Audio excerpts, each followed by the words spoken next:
Hello दोस्तों, नमस्कार। स्वागत है आपका पाठक स्टडी हब में। दोस्तों, आज हम साइंस की 500 प्रश्नों की सीरीज में 5वां वीडियो लेकर के आए हैं सामने, जिसमें 25 क्वेश्चन सम्मिलित हैं और इन 25 क्वेश्चंस के बारे में हम डिस्कस करेंगे, उनके बारे में विस्तृत जानकारी भी करेंगे।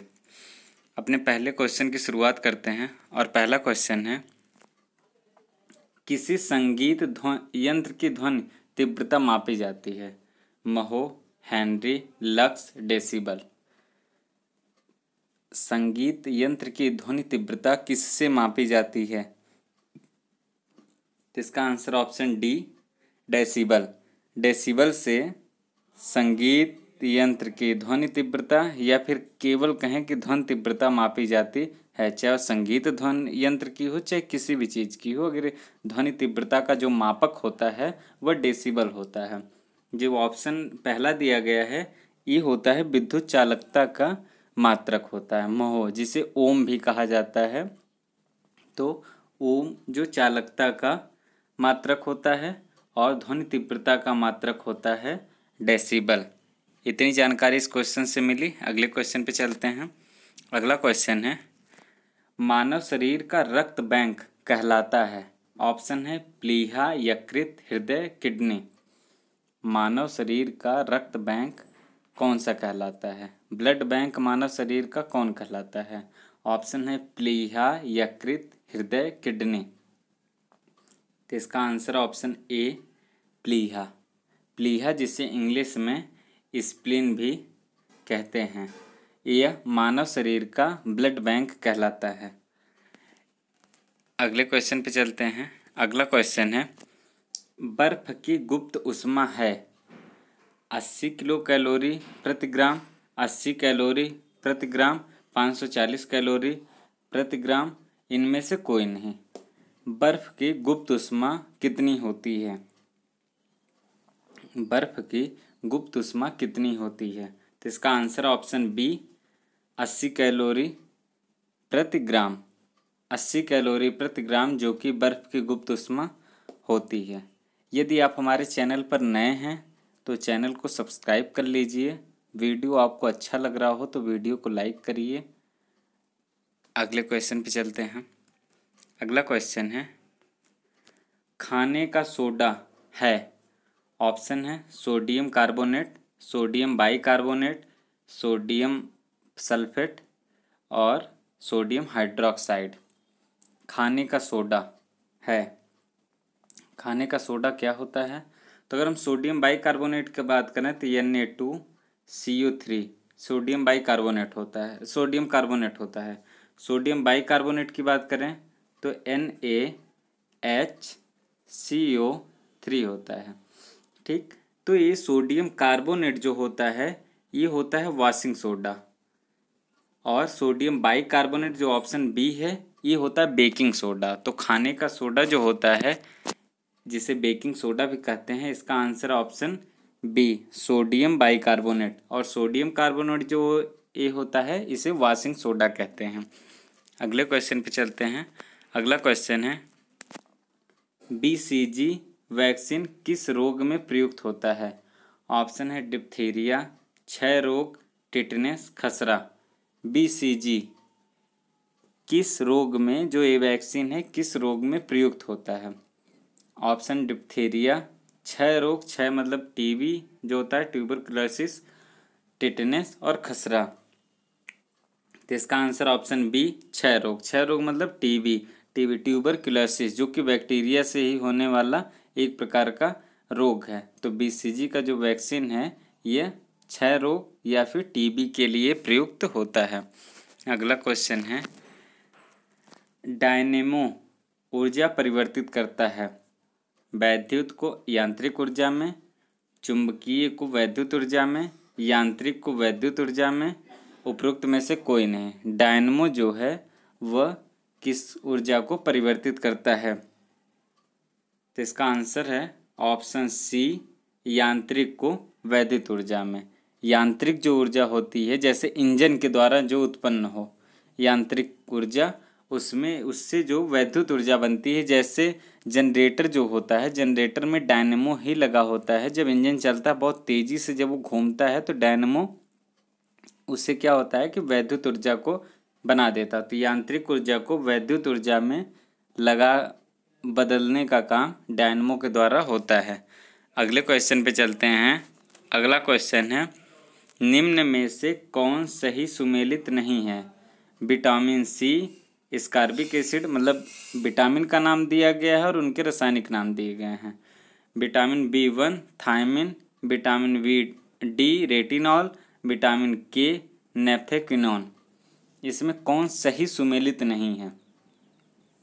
तो इसका answer option C vitamin D retinol. Retinol जो है ये विटामिन D का नहीं, विटामिन A का होता है। और जो विटामिन D का होता है वो होता है कैल्सीफेरॉल। कैल्सीफेरॉल जो कि विटामिन D का रासायनिक नाम है, और रेटिनॉल जो दिया गया है ये विटामिन A का रासायनिक नाम होता है। और सभी तीनों सही हैं। विटामिन C का स्कारबिक एसिड ही होता है, विटामिन B1 का थायमिन ही होता है, विटामिन K का नेफ्थेक्विनोन होता है। अगले क्वेश्चन पे चलते हैं।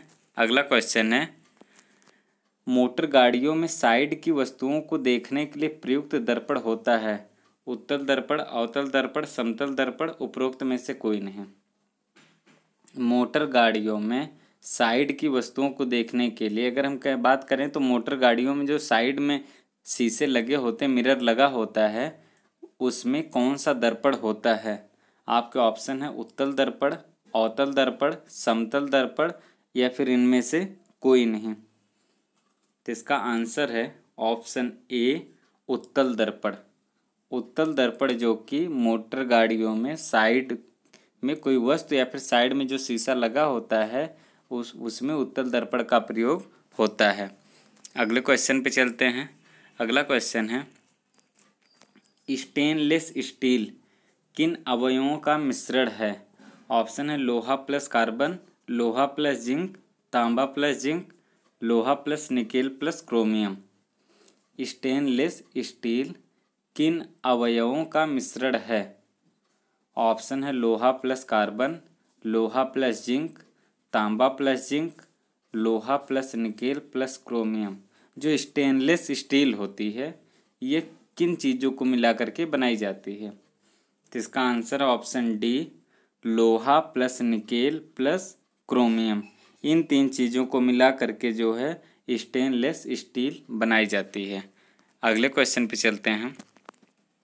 अगला क्वेश्चन है, पेनिसिलिन की खोज किसने की? ऑप्शन है Edward Jenner, Alexander Fleming, Louis Pasteur, Ian Fleming. Penicillin की खोज किसने की? पेनिसिलिन जो है उसकी खोज किसने की थी? पेनिसिलिन जो वैक्सीन है इसकी खोज किसने की थी? ऑप्शन है Edward Jenner, Alexander Fleming, Louis Pasteur, Ian Fleming. तो इसका आंसर है option B Alexander Fleming. Alexander Fleming ने पेनिसिलिन की खोज की थी। ऑप्शन ए में दिया गया है एडवर्ड जेनर। एडवर्ड जेनर ने स्मॉल पॉक्स की जो वैक्सीन है उसकी खोज एडवर्ड जेनर ने की है। ऑप्शन सी में दिया गया है लुई पास्चर। लुई पास्चर जो कि रेबीज नाम का एक वायरस होता है, वायरस कहा जाए जो कुत्तों के काटने से होता है, रेबीज नाम का, तो उसका जो वैक्सीन बनाया था उन्होंने लुई पास्चर ने बनाया था। तो रेबीज नामक वैक्सीन लुई पास्चर ने बनाई है और एडवर्ड जेनर ने स्मॉल पॉक्स की वैक्सीन बनाई है। पेनिसिलिन अलेक्जेंडर फ्लेमिंग ने बनाई है।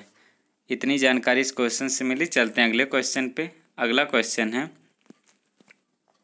टायलिन एंजाइम का संबंध है आंतरी रस, जठर रस, लार, उपरोक्त में से कोई नहीं।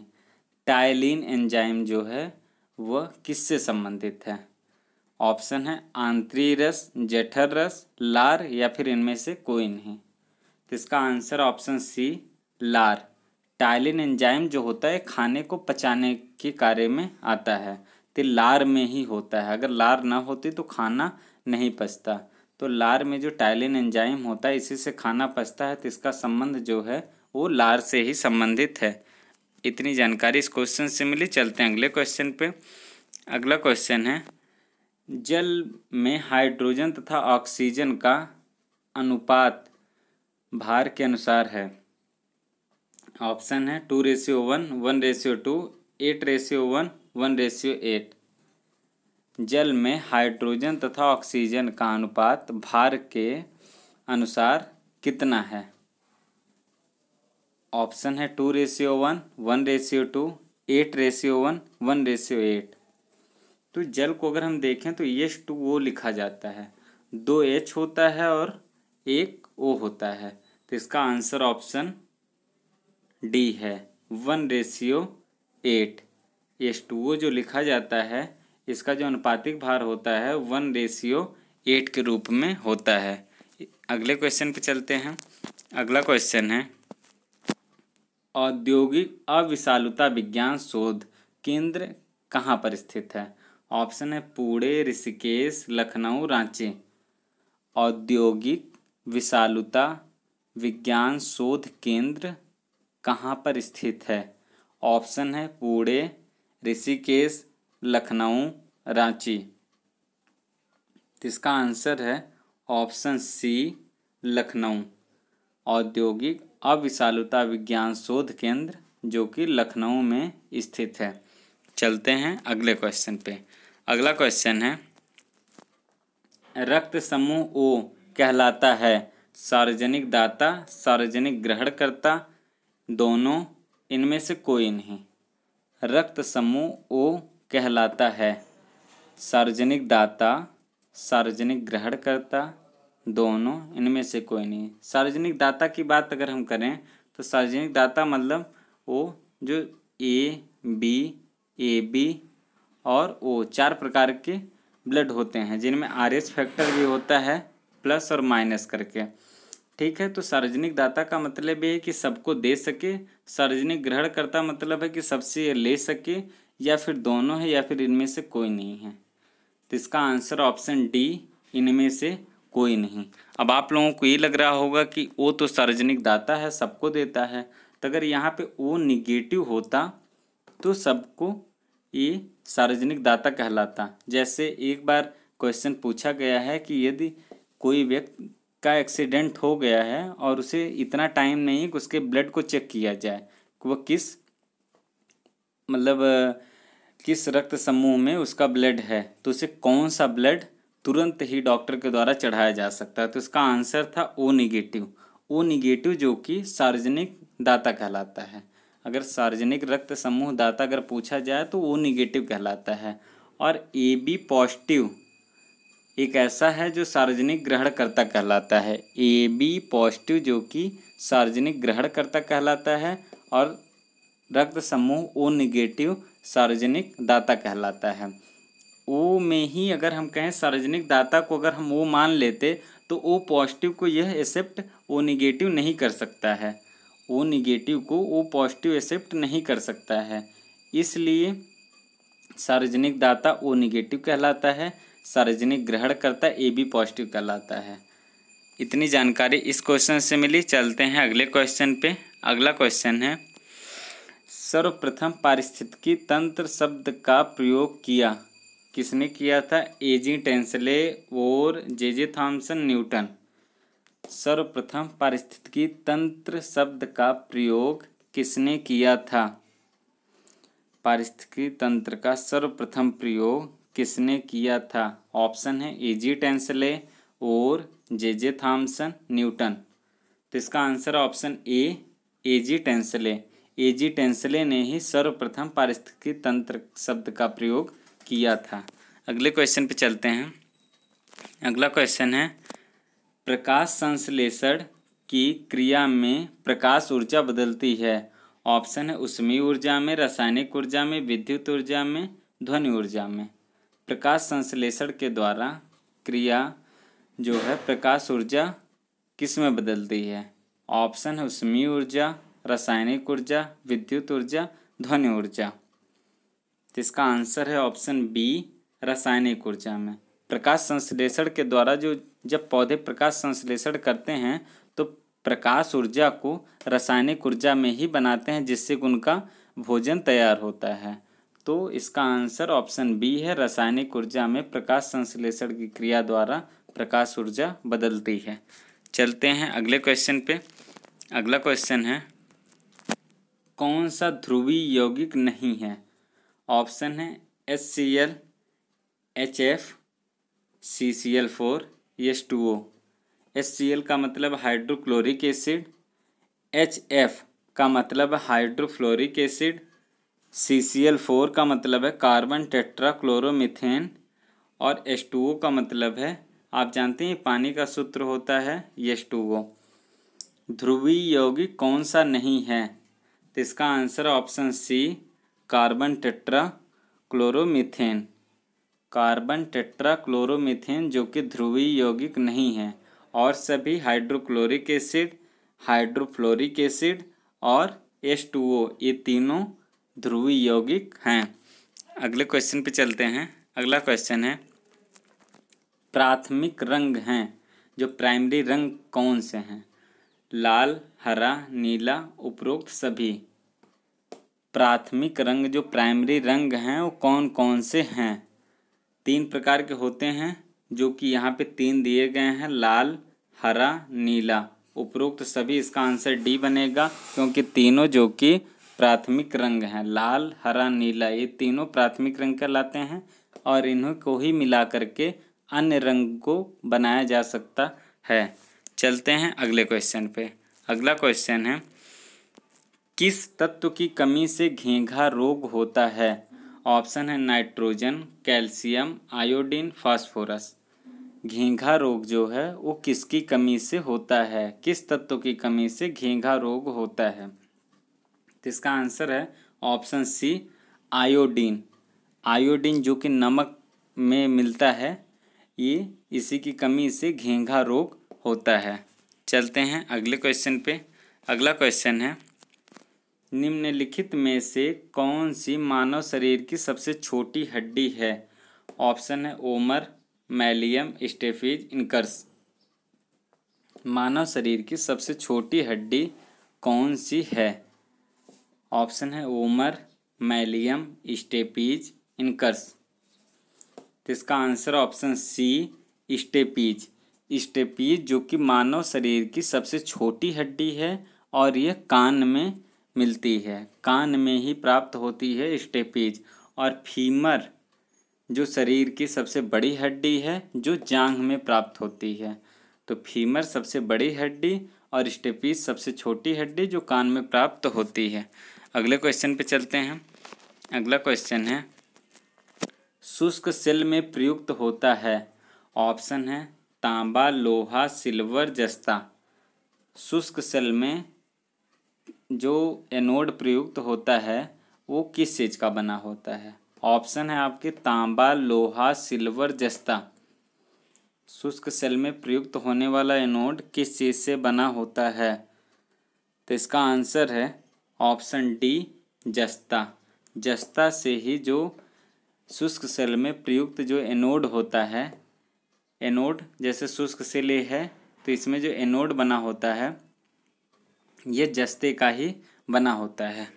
चलते हैं अगले क्वेश्चन पे। अगला क्वेश्चन है, निम्न में से सबसे हल्की गैस कौन सी है? ऑप्शन है नियॉन, हीलियम, नाइट्रोजन, ऑक्सीजन। निम्न में से सबसे हल्की गैस कौन सी है? ऑप्शन है नियॉन, हीलियम, नाइट्रोजन, ऑक्सीजन। तो इसका आंसर ऑप्शन बी, हीलियम। यहाँ पे निम्न में से पूछा गया है तो इन चारों में से ही हमें आंसर देना है। अगर केवल सबसे हल्की गैस पूछा जाए तो उसका आंसर होगा हाइड्रोजन। जब केवल सबसे हल्की गैस अगर पूछा जाता कि सबसे हल्की गैस कौन सी है तो इनमें आंसर नहीं मिलता। इसमें केवल बस निम्न में से पूछा गया है इन चारों में सबसे हल्की गैस कौन सी है, तो हीलियम इसका आंसर है। अगर हाइड्रोजन ऑप्शन में होता तो हाइड्रोजन को आंसर बनाया जाता। तो सबसे हल्की गैस जो कि हाइड्रोजन है, लेकिन निम्न इन चारों में से सबसे हल्की गैस हीलियम है। चलते हैं अगले क्वेश्चन पे। अगला क्वेश्चन है, इसरो का मुख्यालय स्थित है। इसरो का फुल फॉर्म होता है Indian space research Organisation. Indian space research Organisation का मुख्यालय कहाँ पर है? ऑप्शन है नई दिल्ली, बेंगलोर, अहमदाबाद, उपरोक्त में से कोई नहीं। इसरो का मुख्यालय कहाँ स्थित है? ऑप्शन है नई दिल्ली, बेंगलोर, अहमदाबाद, उपरोक्त में से कोई नहीं। तो इसका answer option B Bangalore. Bangalore में ही Indian space research organisation means ISRO का मुख्यालय स्थित है। इसरो की जो स्थापना हुई थी 15 अगस्त 1969, 15 अगस्त 1969 को ही हुई थी। और वर्तमान के जो चेयरमैन है इसरो के के सिवान हैं। के सिवान जो कि वर्तमान के चेयरमैन हैं और इसरो की स्थापना 15 अगस्त 1969 को हुई थी और इसका मुख्यालय बेंगलोर में ही है। चलते हैं अगले क्वेश्चन पे। अगला क्वेश्चन है बार्क कहाँ स्थित है? बार्क मतलब Bhabha atomic research centre. Bhabha atomic research centre कहाँ पर स्थित है? ऑप्शन है Srinagar, Trombay, Pune, Hyderabad. Bhabha atomic research centre कहाँ स्थित है? ऑप्शन है श्रीनगर, ट्रॉम्बे, पुणे, हैदराबाद। तो इसका answer option B Trombay. Trombay जो कि मुंबई में ही एकदम छोर पे, जैसे यहाँ पे मुंबई है तो यहाँ पे ट्रॉम्बे बसा हुआ है, तो वहाँ पे ही भाभा एटॉमिक रिसर्च सेंटर का मुख्यालय है। वर्तमान में जो भाभा एटॉमिक रिसर्च सेंटर के जो चेयरमैन हैं वो पुनीत गोयनका हैं। भाभा एटॉमिक रिसर्च सेंटर के जो वर्तमान के चेयरमैन हैं वो पुनीत गोयनका हैं। चलते हैं अगले क्वेश्चन पे। अगला क्वेश्चन है और अंतिम क्वेश्चन है घाव का अध्ययन क्या कहलाता है? ऑप्शन है आपकी कालोलॉजी, ओंकोलॉजी, ट्रोमेटोलॉजी, डर्मेटोलॉजी। घाव का अध्ययन क्या कहलाता है? मतलब घाव के बारे में अगर अध्ययन किया जाए तो क्या कहलाता है? ऑप्शन है कॉलियोलॉजी, ओंकोलॉजी, ट्रोमेटोलॉजी, डर्मेटोलॉजी। तो इसका आंसर ऑप्शन सी ट्रोमेटोलॉजी। ट्रोमेटोलॉजी जो कि घाव का अध्ययन कहलाता है। इस 25 क्वेश्चंस की सीरीज को लगातार जारी रहेंगे। 500 क्वेश्चंस कंप्लीट होंगे जो कि प्रीवियस ईयर एग्ज़ाम में पूछे गए हैं यूपीपीएससी के द्वारा। यदि आपने हमारा चैनल सब्सक्राइब नहीं किया है तो पहले चैनल को सब्सक्राइब कर लीजिए अभी भी, और डेली हम आपको एक वीडियो इससे रिलेटेड अवेलेबल कराते रहेंगे। धन्यवाद।